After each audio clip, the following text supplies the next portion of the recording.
So thank you very much for coming. I will present now the attack on intercoms.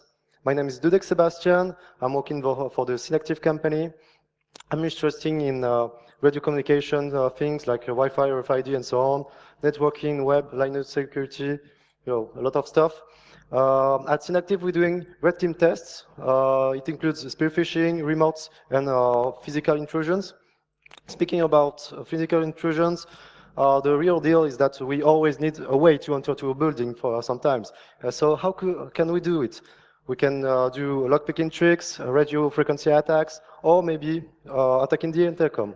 Because as you probably know, the intercom gives you the access to go to the building, and how you can type a passcode, you can present an RFID card, or maybe you can call residents that will answer to the call and open the door.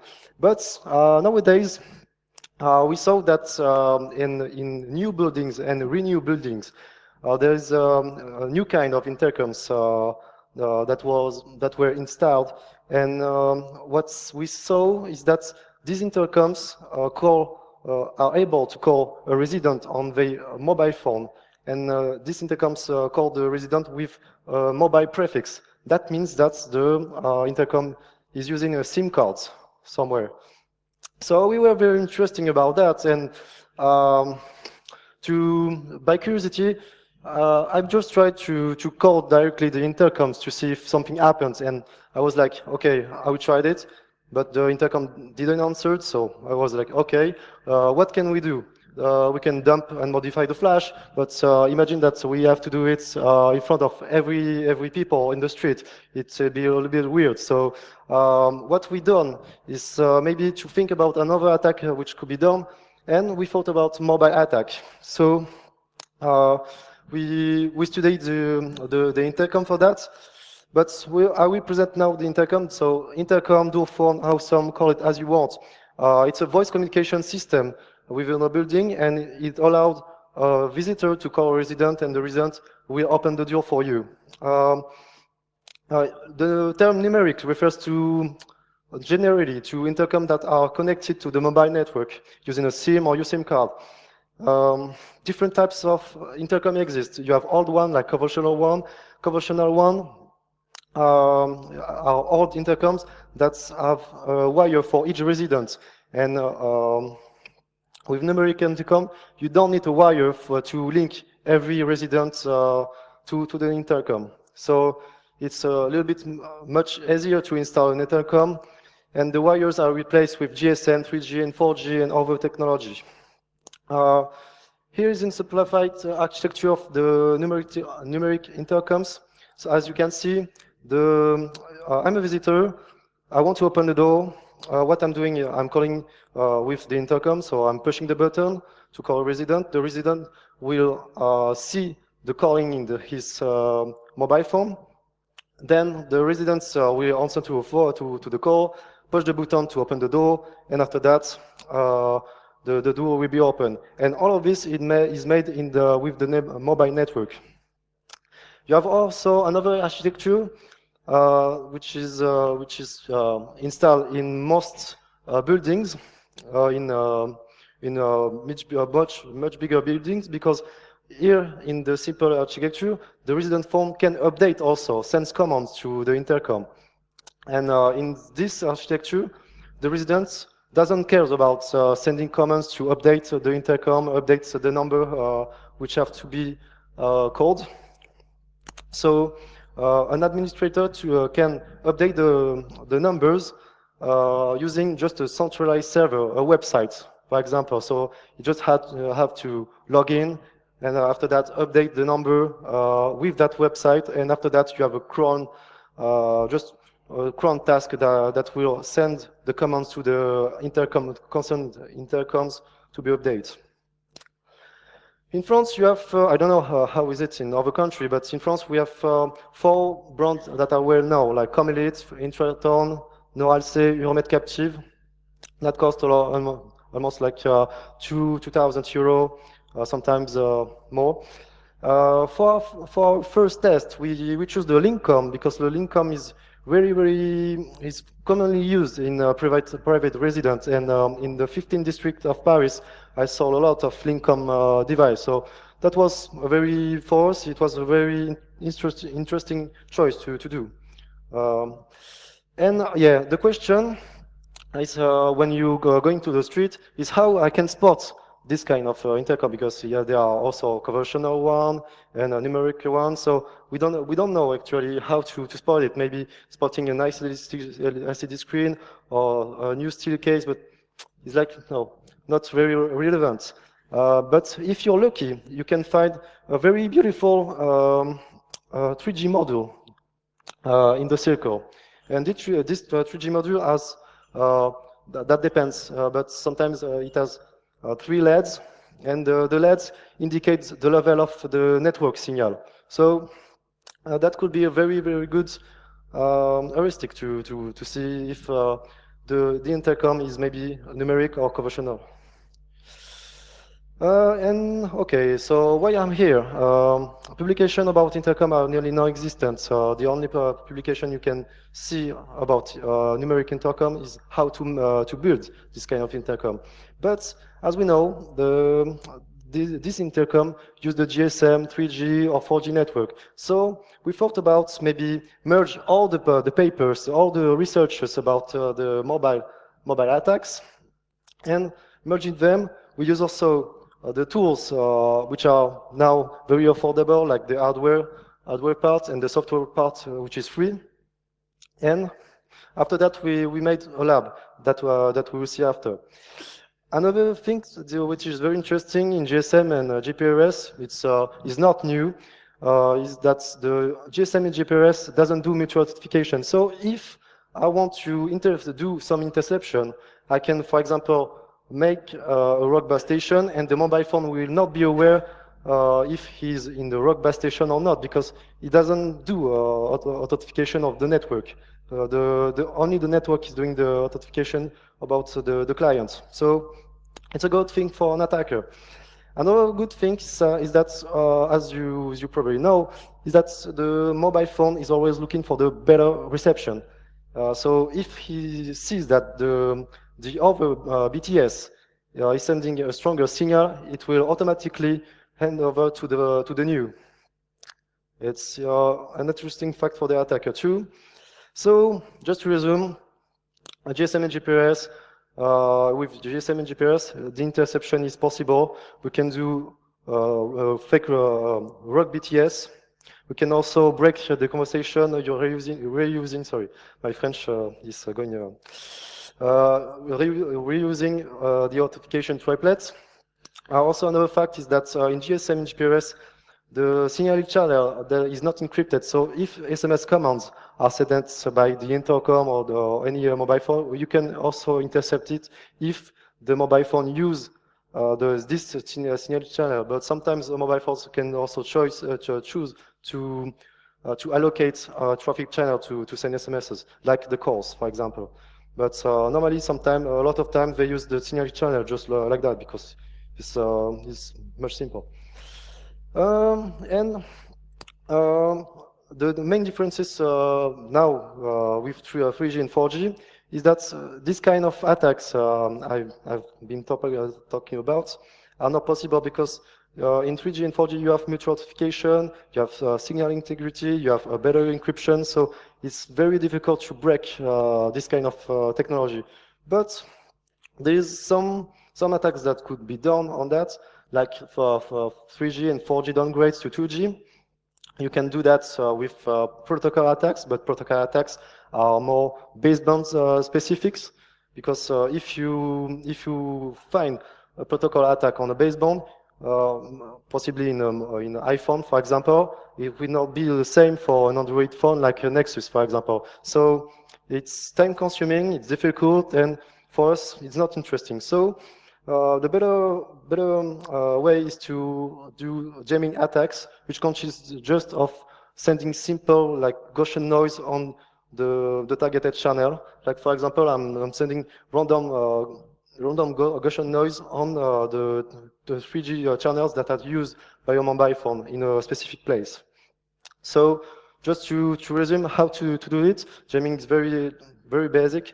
For example, in the left, you have a GSM channel, which is, you can see the beginning of the channel. And on the right, when I'm doing the jamming attack, I'm flooding with random noise the channel, so no mobile phone can see this channel at this time. So it will search for another channel, and if, for example, I'm jamming all 3G channels I can find in a specific place, the GSM will be looking at 3G, it will not see the 3G, so it will automatically fall back to 2G. And one documentation also is clear when I was looking for intercoms. An intercom documentation specified that if the 3G is unreachable, the intercom will automatically use the 2G. So for us, it's very interesting. Let's see a little demo about that.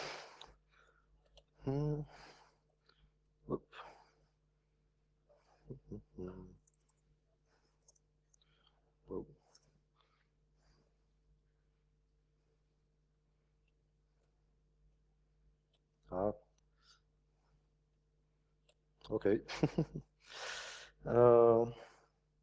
PLC, jamming. Whoop.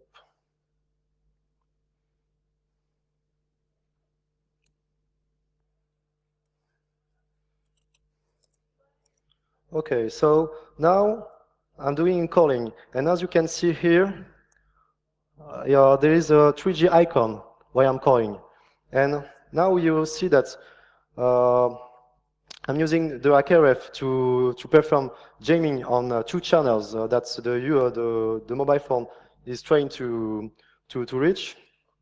Here is my schemats of GNU Radio.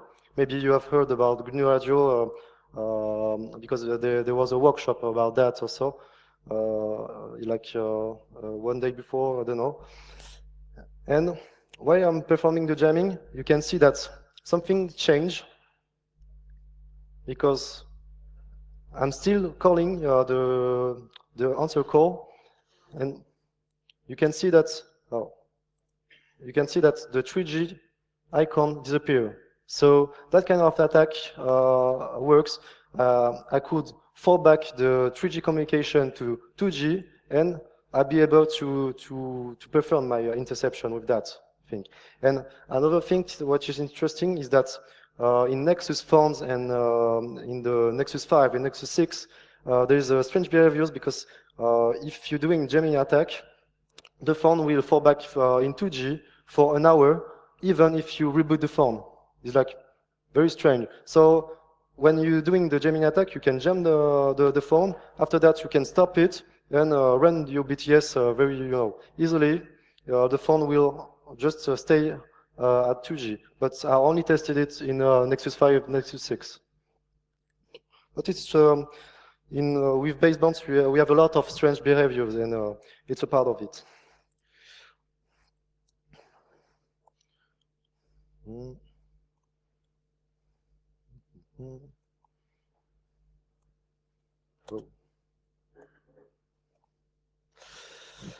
Okay, so now we know everything about GSM, the attacks that could be made. Now we have to build a GSM lab. For that, we use a very cheap Blade RF that costs like 370 euro, and some antennas. The software part is free, and with that setup, we are able to connect intercoms, mobile phones, and everything that use GSM, that has a GSM stack.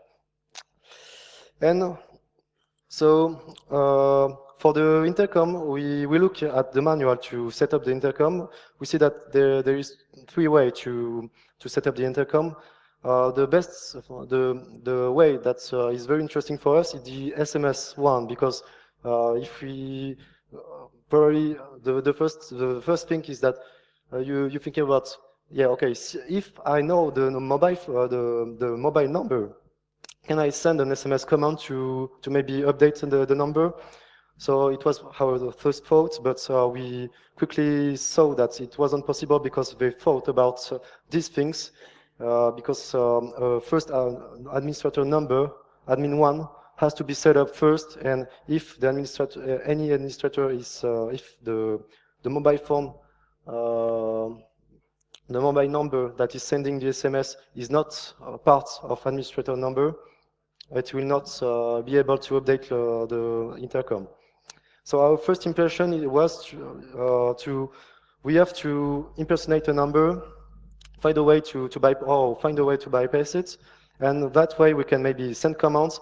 And what we saw also is that we have an acknowledgement that told us that the command succeed if if we could perform it. So for example, if I want to update the number of the resident one, for example, write with the command write AB to1 and the number of the residents, the intercom reply to me with write AB to1, okay, the command succeed. So it's a very good indication while attacking this intercom. So now let's think like an attacker, and we are in an attacker place. So we don't know the mobile operator, we don't know anything about that, the intercom's number. The commands can be found in public or with leaked documentation or performing the firmware analysis, like you can buy it in a shop and try to perform a firmware analysis on these things. So the steps are the following. For if I want to open the door, I have to recognize the intercom's operator to trap it. Once it's done, when it's trapped, I have to leak or guess the numbers of the residents.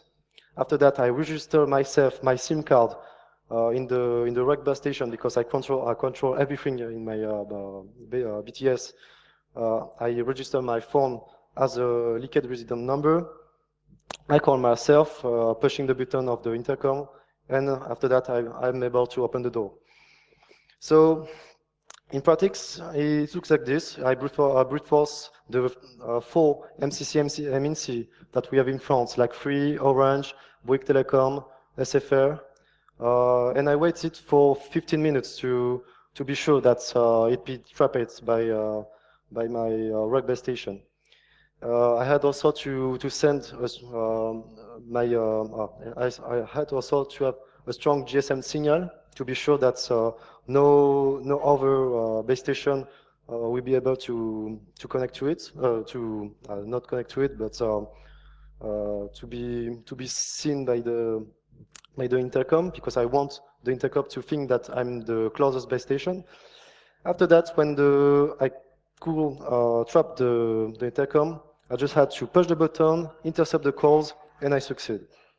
And when you intercept the calls, you can use the Wireshark tool after enable the GSM typix feature in Yet BTS.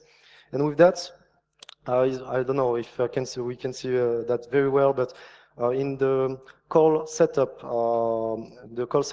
frame, you can see a field that is called called party BCD number, which is the resident number we're trying to call while pushing the button. So with that, we have leaked one number, and so once we have done that, we're replacing the number of the resident, affecting it to our IMSI, our SIM card, and after that, we are able to open the door. I will show it in the demo. If we are able to leak the admin number, we also are able to send commands if we know the commands also. The most important commands are the read command, the write command to update the numbers of the residents. There's also another command that enable you to communicate with the baseband directly with the call 80 command through SMSs. It is very crazy, isn't it? So when you are able to get the admin number and to impersonate it in your work station, you can do anything you want, and also talk to the baseband. So let's see a little demo about that.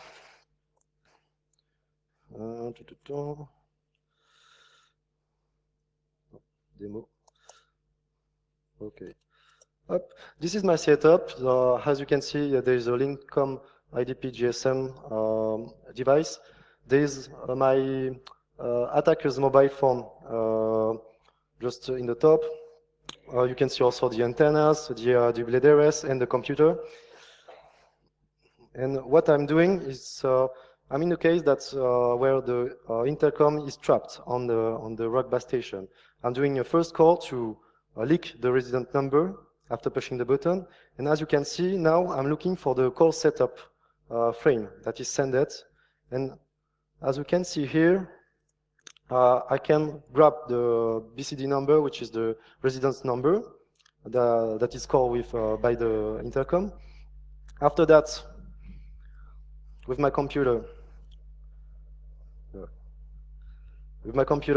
I will now update the TMC table to associate my SIM card to the resident number, like that.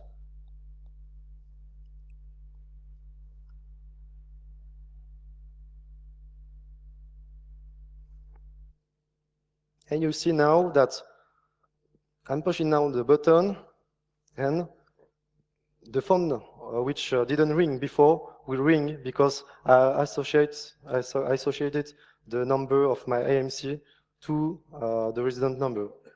And now I'm able to open the door and also talk to the visitor who is visiting me. So with that, I'm able to impersonate a number.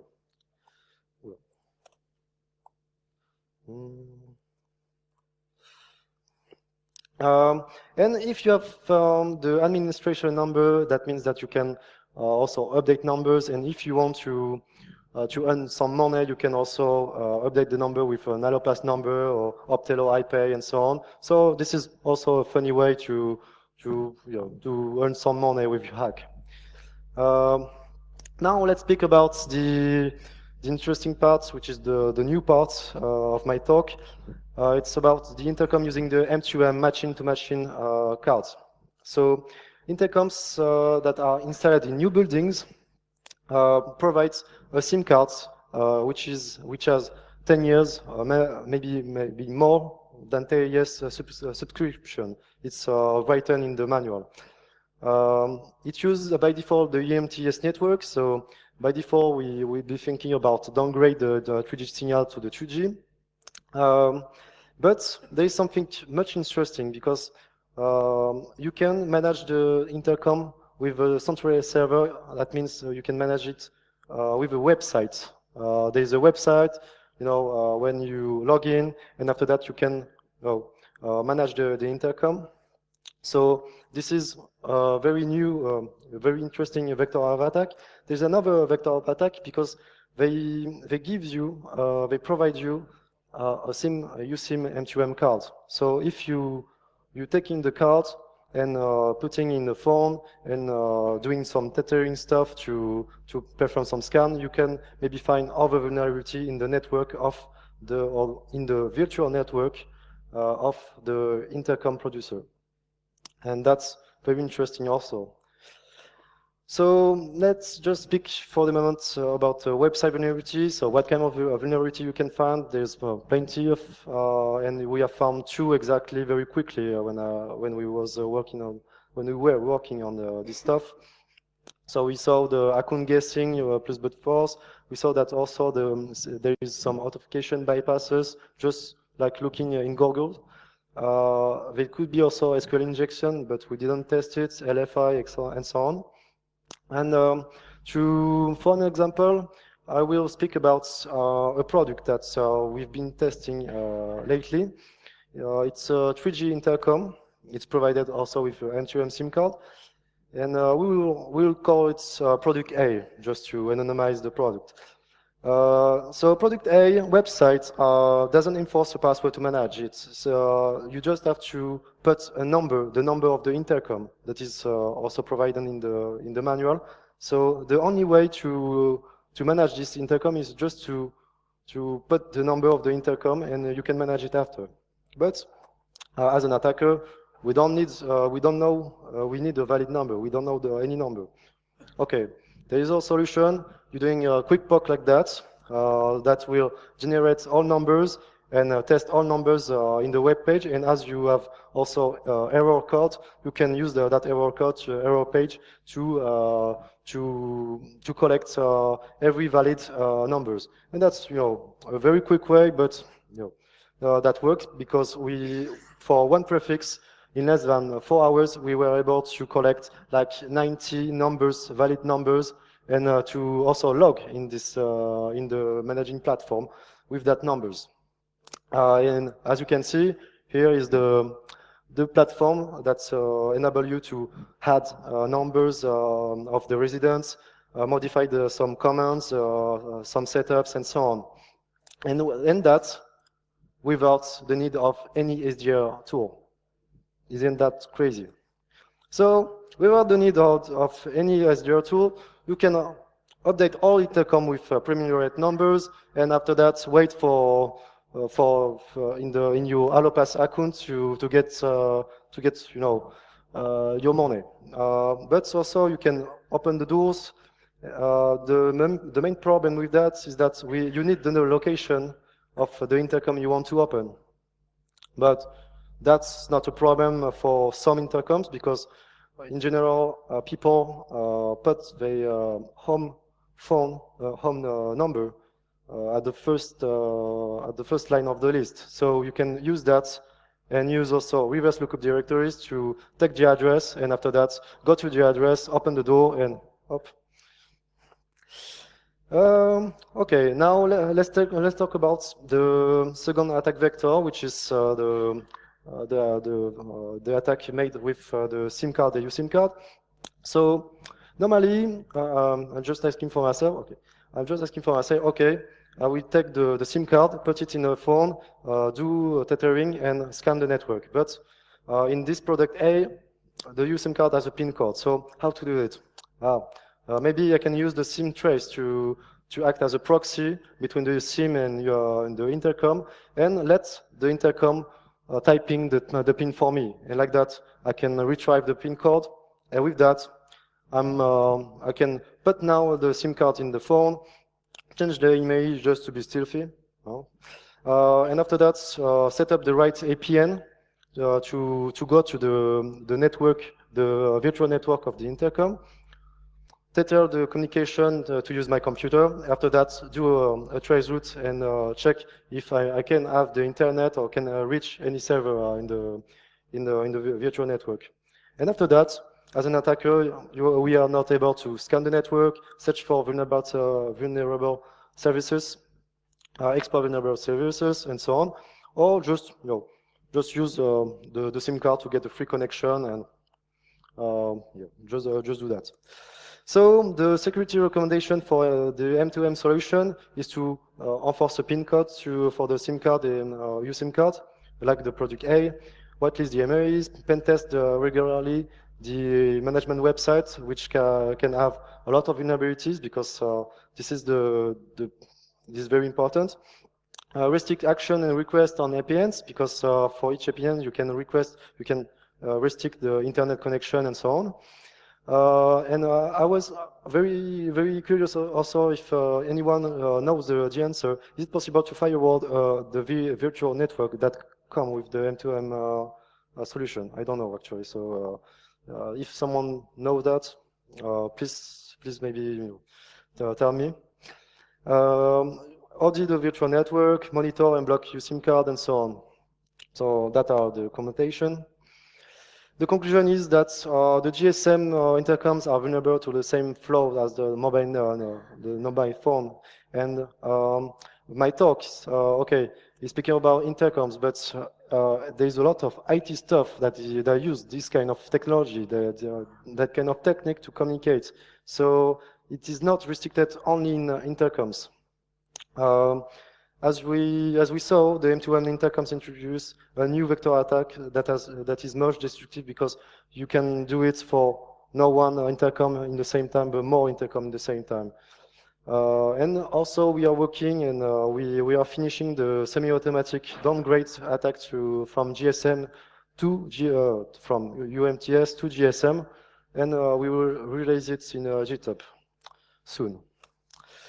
Thank you for your time, and if you have any question, I'm open for the question. Okay, thank you. We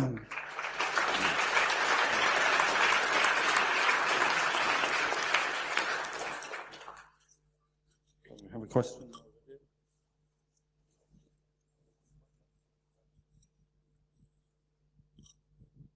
Yes, hi. Did you notice that there's also a way to steal to clone the card online? Online, you want to steal that kind of cards online? Yes, because from intercoms? yes, because when you can send data to the baseband, Yeah. the baseband, usually all basebands have AT commands that give you the authentication tokens. So basically, when this thing connects to your network, you can steal the authentication code tokens from the card and use them to connect to the real network, basically. So Actually, I don't know. I have to search on that, but because this research is not finished because we see a lot of things going on, and it is, as you can see, there is no end for that. So yeah, we'll be working on that thing too. Okay, more questions? Over there? Yeah. Which one? One more. Thank you. Thanks. Okay. Anybody else want to take pictures of slides? No, I don't need pictures. Thanks for the presentation. I just have a very obvious question. Don't want to be like the show crusher, but what about the legal implications of like jamming networks in the wild, doing downgrade attacks? I mean, you're not just, theoretically just impacting the target, and you have a contract with your customer to, pen test their building, but you're also impacting other people around. So how do you deal with that, as a company?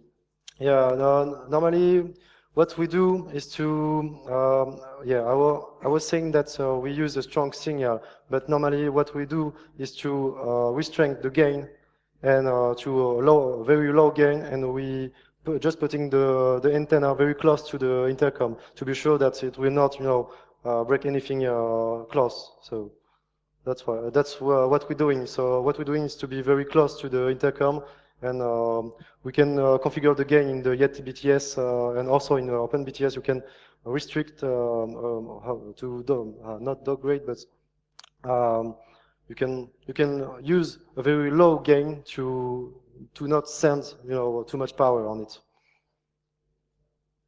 Is that your question? Yeah. Okay. Thanks. Yeah, it's illegal. Yeah. So, repeat? Can you repeat? Because the jamming is illegal. Yeah.